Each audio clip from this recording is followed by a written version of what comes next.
एका विद्यार्थ्याला परीक्षेमध्ये पास होण्यासाठी 36% गुण आवश्यक आहेत.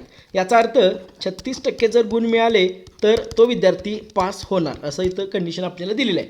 त्याला 24% गुण मिळाल्यानंतर तो 130 अंकांनी नापास होतो. एका विद्यार्थ्याला 24% गुण मिळतात आणि तो 130 अंकांनी नापास होतो. जर त्याला हे 130 गुण मिळाले असते तर तो पास झाला असता, असा या वाक्याचा अर्थ आहे.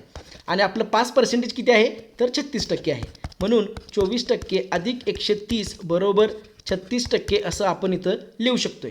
याच्यानंतर आपल्याला काय करायचं नाही, फक्त पक्षांतर करायचं आहे. 130 बरोबर 36 वजा 24 बरोबर 12% आपल्याला मिळणार आहे.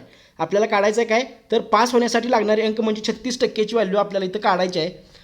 12% बरोबर 130 असतील तर 36% बरोबर काढण्यासाठी इकडे 3 गुणा, इकडे 3 गुणा, मध्ये बरोबर चिन्ह आहे. 12 त्रिक 36% बरोबर 13 त्रिक 39, 390 आपलं इथं उत्तर येणार आहे.